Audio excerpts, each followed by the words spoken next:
tendríamos que dar el examen hasta esófago de Barrett, ¿no? El esófago de Barrett, porque estos tienen que dar con lo que es síndrome ulceroso.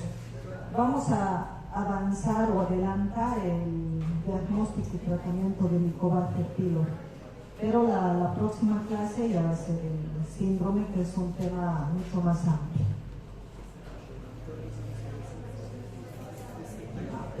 Muy bien, la bacteria Helicobacter pylori es el agente causal de la gastritis, enfermedad ulcerosa péptica, cáncer gástrico y linfoma mal.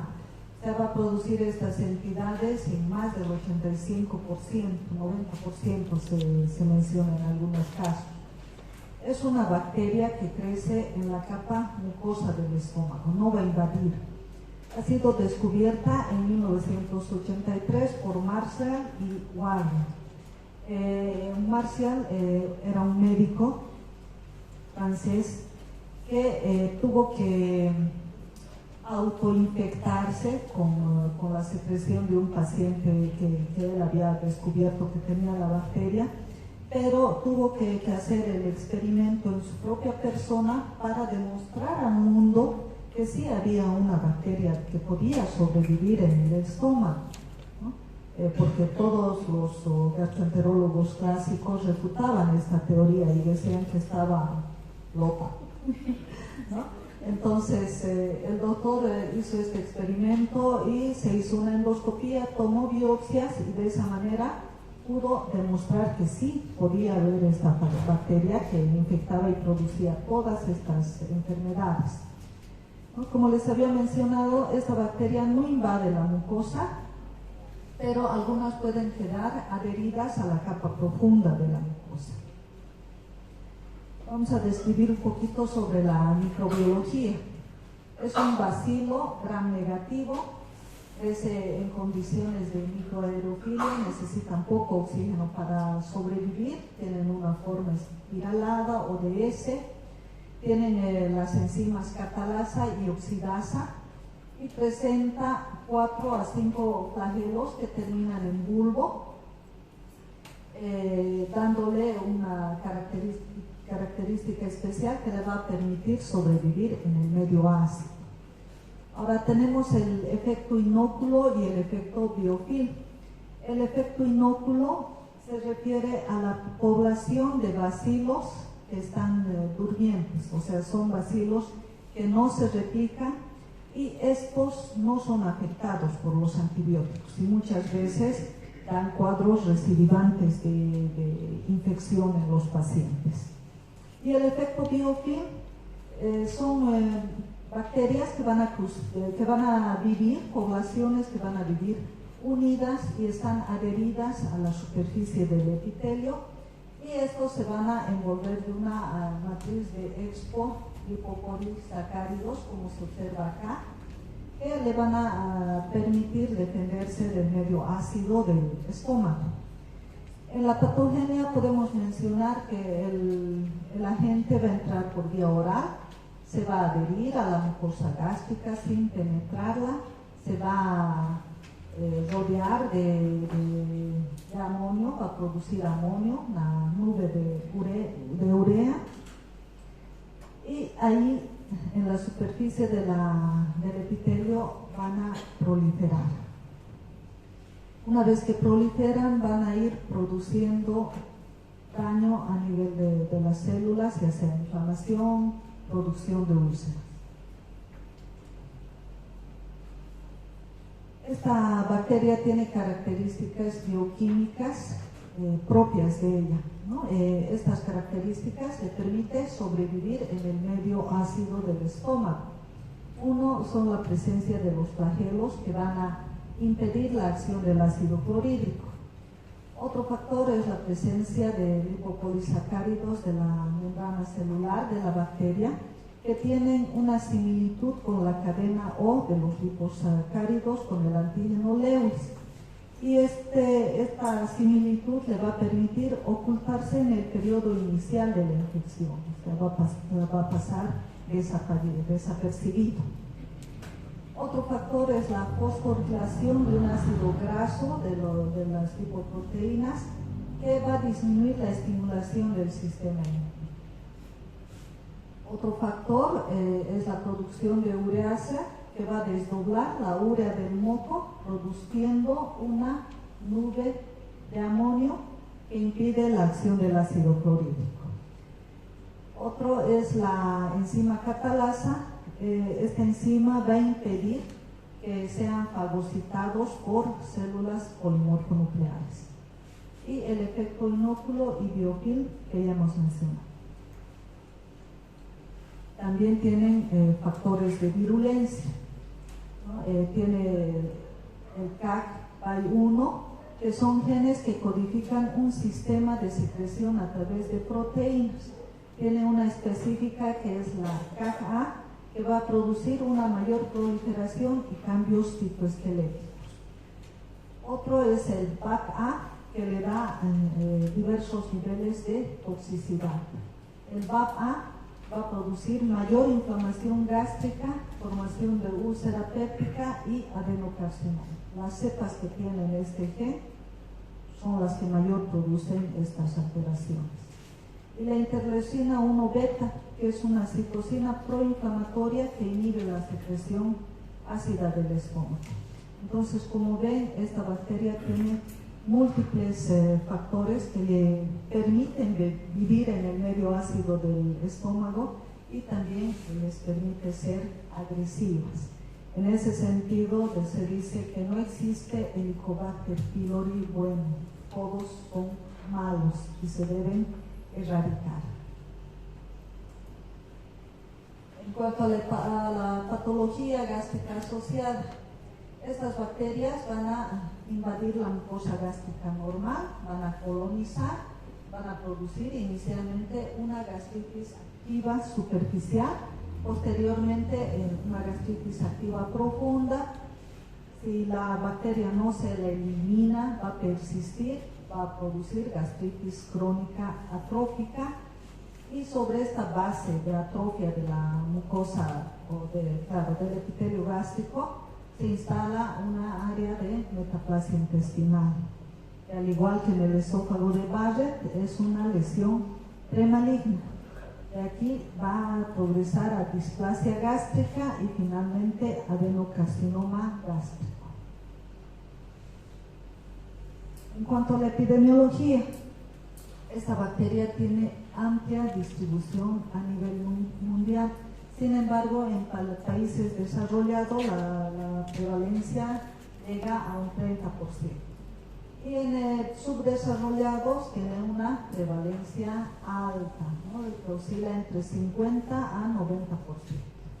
No tiene predilección de género, puede afectar tanto a varones como a mujeres.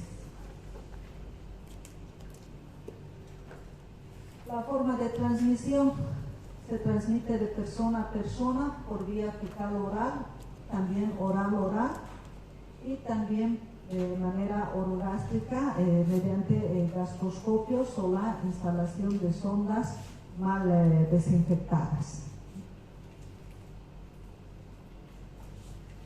El cuadro clínico de la enfermedad por Helicobacter pylori.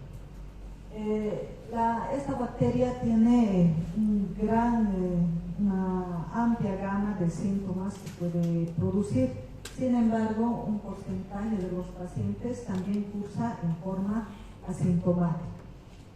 Muchas veces se las diagnostica por investigar simplemente, ¿no? En todo caso, las nuevas líneas de tratamiento en asintomáticos nos indican que sí se debe hacer tratamiento erradicador. Nos va a inducir gastritis histológica y solo un 10 a 20% van a desarrollar úlcera péptica y el 1 a 2% cáncer gástrico. Entonces nos produce gastritis, puede ser aguda, crónica superficial, crónica atrófica. Úlceras, puede producir úlceras gástricas, duodenales, adenocarcinoma gástrico bien diferenciado, linfoma gástrico de tipo MAC de bajo grado. El cuadro clínico. El cuadro clínico va desde pacientes asintomáticos y también puede producir sintomatología inespecífica, malestar digestivo, pirosis, dolor epigástrico, náuseas, vómitos, anorexia, dispepsia, o puede manifestarse con hematemesis o melenitis.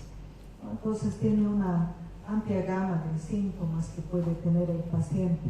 Muchas veces el paciente tiene malestar vago a nivel del epigastrio.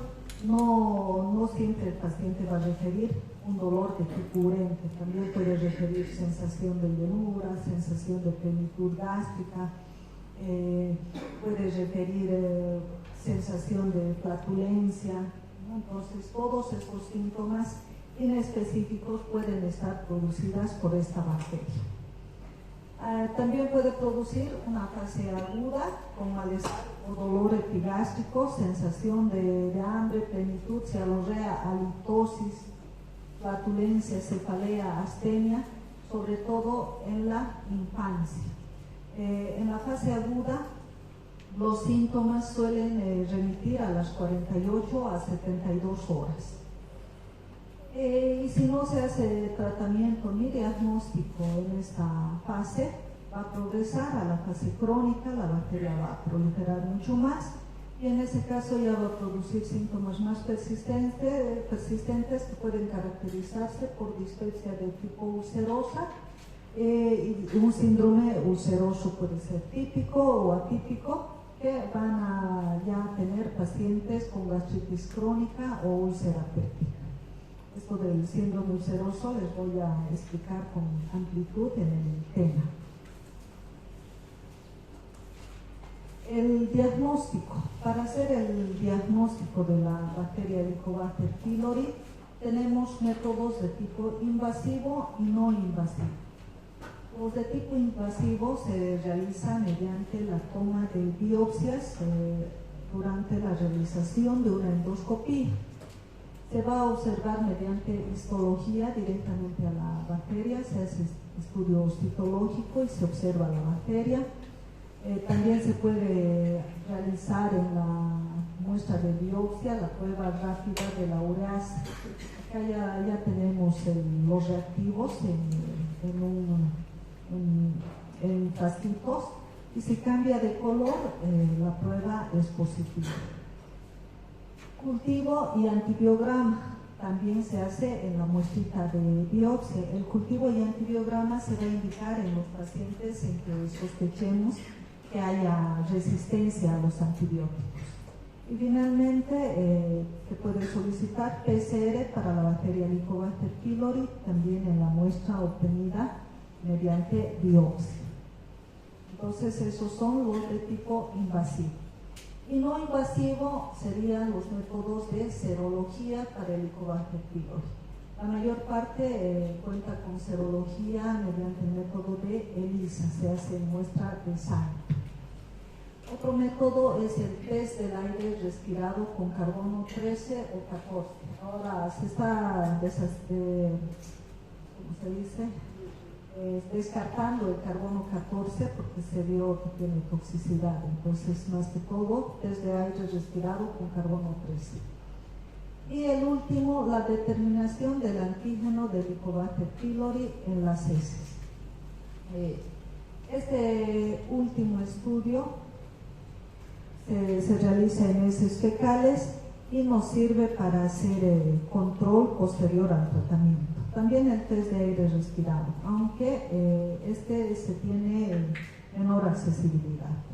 Entonces, para el control post-tratamiento, mejor es determinación de antígeno DHP en heces y el control se debe realizar después de 2 meses, porque si hacen antes va a seguir saliendo positivo y van a catalogar como que si el paciente aún tendría la infección. Entonces muchos médicos piensan que no han erradicado y les vuelven a dar el mismo método.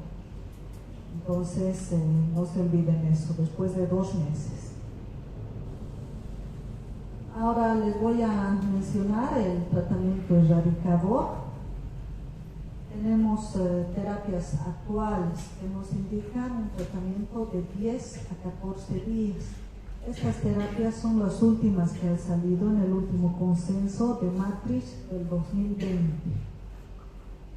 Esto está diferente a lo que tienen en el libro y también está diferente a las diapositivas del año pasado, entonces van a tomar en cuenta todo el material que les paso ahora es actualizado. Tenemos 4 esquemas, ¿no?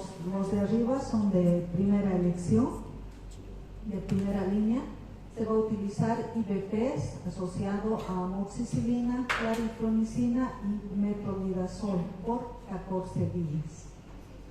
Ahora, como pueden ver, es tetra asociado.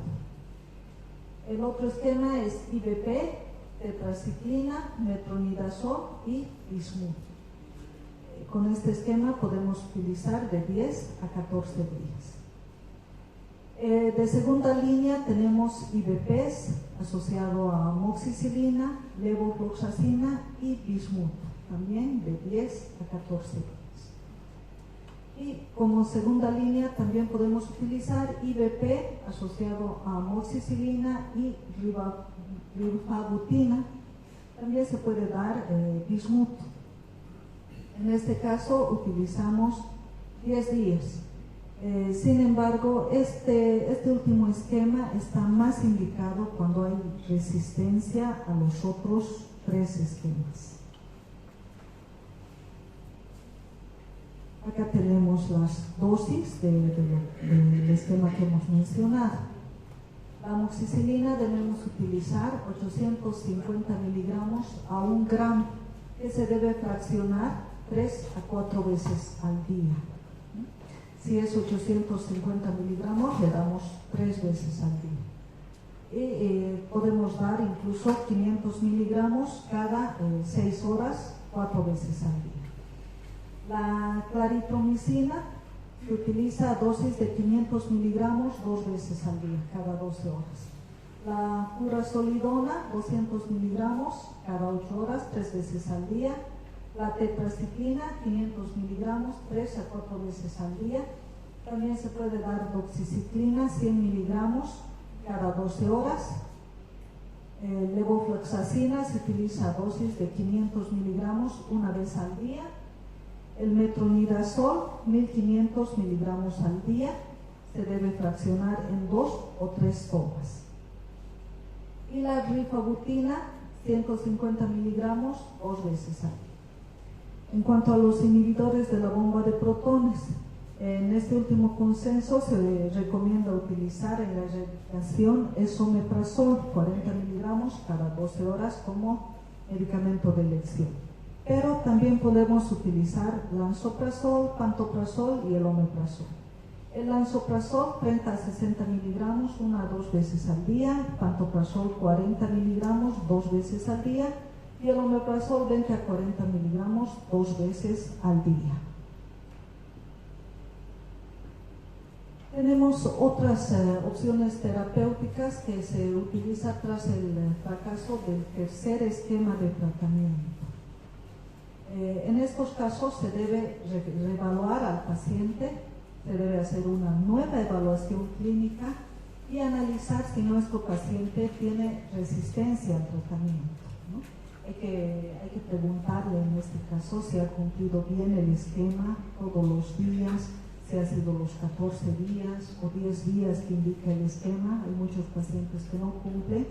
Entonces no se logra erradicar por los efectos que tiene la bacteria, el efecto biofilm, el efecto inóculo que hace que la bacteria se oculte, se podría decir, ¿no? Entonces, si hacemos un tratamiento incompleto, posteriormente estas bacterias que no han sido tocadas por los antibióticos empiezan nuevamente a proliferar.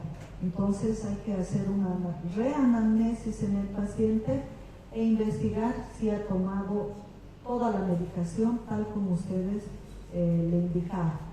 Ahora, otro aspecto importante de mencionar es que los medicamentos tienen ciertos ciertos efectos adversos indeseables. Por ejemplo, les produce un sabor metalizado en la boca, les produce retorcijones, un dolor en el epigastrio de tipo cólico o también en mesogastrio. En algunos pacientes les produce destellos diarreicos. Entonces, antes de iniciar el tratamiento, debemos explicarle al paciente cómo debe tomar, qué reacciones probablemente tenga y que es importante que tome los 10 o 14 días de tratamiento para evitar nueva proliferación de las bacterias durmientes que pueden haber quedado. Y también se le debe indicar que cambie su dieta y que consuma los alimentos en lugares donde estén adecuadamente procesados. Entonces, todas esas recomendaciones son bien importantes en el momento de iniciar el tratamiento. Muchas veces les da los cólicos intestinales, se asustan y dejan de tomar el medicamento y ya no vuelven al médico. Pero si ustedes le dan una orientación amplia de lo que pueda suceder, el paciente se va a adherir al tratamiento y se va a concientizar, ¿no? Tienen que explicarles también que le puede dar úlcera, que le puede dar cáncer. Entonces hay que lograr que el paciente se adhiera al tratamiento. Entonces, en ese caso, cuando hay fracaso, hay que reevaluar el caso. Ahora, si el paciente ha cumplido en forma adecuada sus 3 esquemas de tratamiento, vamos a interrogarnos si tiene resistencia, ¿no? O si estamos ante un diagnóstico equivocado. Hay que realizar nueva endoscopía, nuevas biopsias para reevaluar el caso y hacer un diagnóstico diferencial. Muchas veces el paciente refiere los síntomas inespecíficos y tiene otra causa. Por ejemplo, el páncreas puede producir, cuando hay pancreatitis crónica, síntomas similares. Entonces hay que reevaluar el caso y, si es que se erradicó la bacteria, buscar otras causas etiológicas. En caso de que ya haya resistencia al tratamiento, se utiliza el tratamiento de cuarta línea, donde se indica Iveper, rifabutina y amoxicilina. Puede estar asociado a bismuto. Y la tasa media de resistencia de la rifabutina es de 0,6 a 1,3, que ha sido evaluada en un metaanálisis en los últimos estudios que hicieron. Entonces, esta sería la última línea de tratamiento. La rifabutina no se utiliza como primera ni segunda línea porque tiene efectos adversos, la mielotoxicidad, que se va a acompañar de una leucopenia. Entonces, cuando utilizamos este medicamento tenemos que hacer controles de hemograma del paciente antes y después de la conclusión del tratamiento. En cuanto al seguimiento, se debe hacer seguimiento cuando el paciente tiene enfermedad grave, tengan o no tengan síntomas. Por ejemplo, si tiene una gastritis crónica atrófica con metaplasia intestinal, si tiene un cáncer gástrico temprano que se haya sometido a tratamiento endoscópico y acompañado de Helicobacter pylori. También se debe hacer seguimiento de los pacientes con linfoma MAC de bajo grado, cuando el paciente tiene una anemia inexplicada, y con pacientes con púrpura trombocitoténica idiopática. Entonces, todos estos pacientes deben hacer seguimiento de la enfermedad. Bien, ese es el tema. Si tienen alguna pregunta o duda.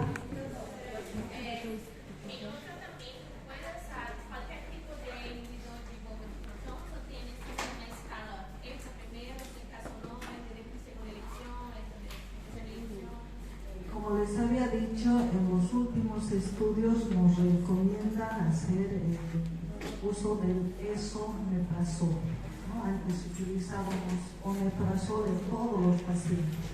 Ahora, como primera línea, se recomienda el esomeprazol. Sin embargo, podemos utilizar, si no disponemos de este medicamento, cualquier inhibidor de la